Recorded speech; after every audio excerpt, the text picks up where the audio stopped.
First test I'm going to do is the air brake system test. The first test I'm going to do is the safe start test. I'm going to make sure that my seatbelt is on, that my transmission is neutral, and that both my trailer and my tractor air supply valves are both pulled. What I am looking for is when I turn my key into accessories, that both my ABS and my DPF lights both turn off when I turn the truck into accessories. Both of my lights have turned off. The next test, or now I can do a safe start. The next test is going to be the governor cutoff test. I'm going to make sure that my transmission is in neutral,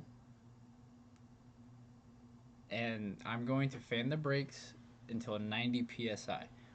And then I'm going to let the governor build pressure back up between the minimum 120 psi and the maximum 140 psi. I'm now going to fan the brakes. My needle was at 90 psi. I am now going to let the governor build pressure between the minimum and maximum operating range. My governor cut off at 127 psi, which is a successful test because it is in between the minimum and the maximum operating range. The next test I'm going to do is their air leakage test.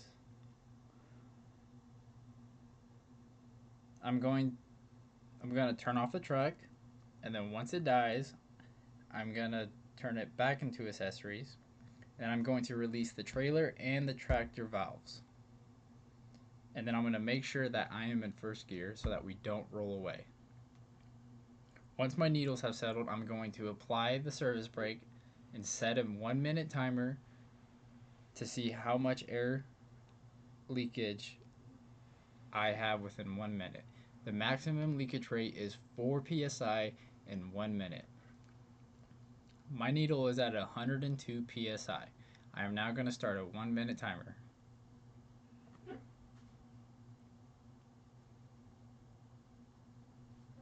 My timer is up.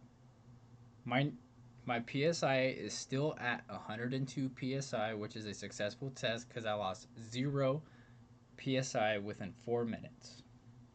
The next test I'm going to do is the low air warning test. I'm going to fan the brakes until my low air warning light comes on, and it should come on before 55 PSI.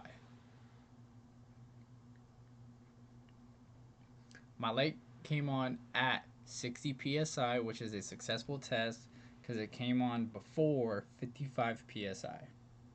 The next test is going to be the emergency brake test. I'm going to fan the brakes until both of my trailer and tractor valve knobs pop out. They should pop out in between 20 and 45 PSI. Both of my valve knobs have popped out at 35 PSI, which is a successful test because it is in between 20 and 45 PSI. The next test I'm going to do is the trailer, tractor, and service brake.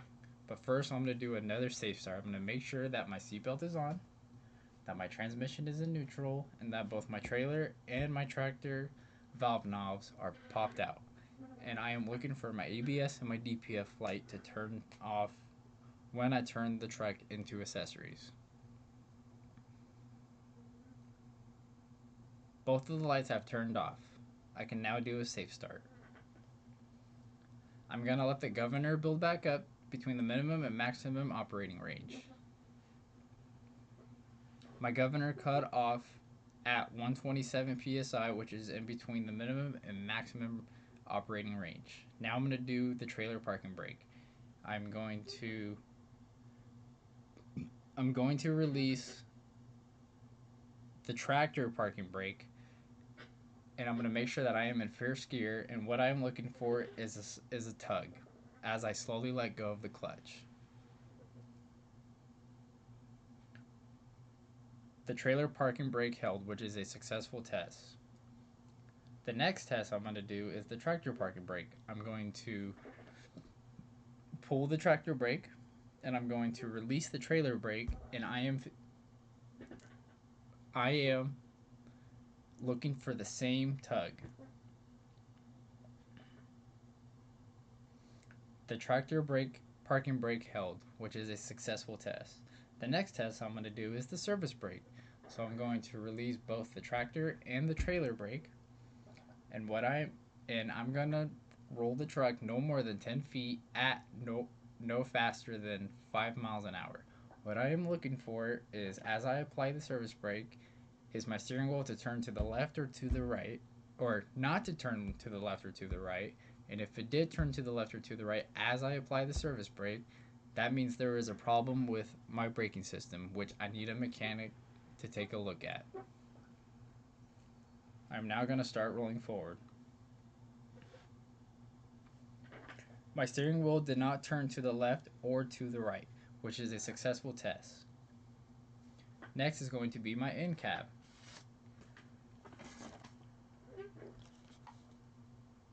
The first thing I'm going to check on my end cab is my light indicators. My right blinker works, my left blinker works, my four-way flashers are operating, my low beams are working, and my high beams are working. The next thing is going to be my emergency equipment. My 3 reflective triangles are properly mounted secured. They are not bent, broken, or cracked.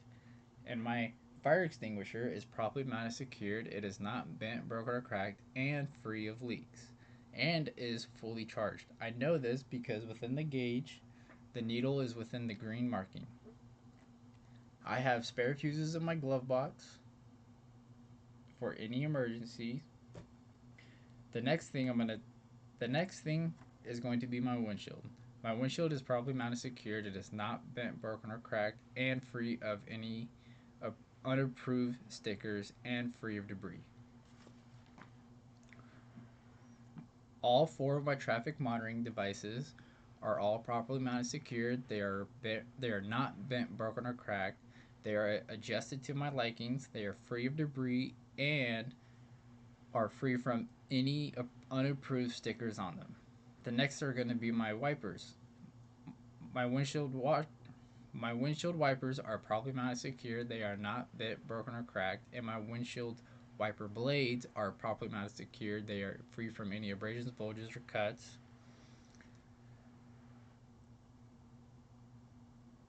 My washer fluid. My windshield washer fluid is fully functional and it spreads evenly across my windshield. Next is going to be my heater and my defroster. My defroster works because I feel hot air blowing through. My heater works. I feel hot air blowing through.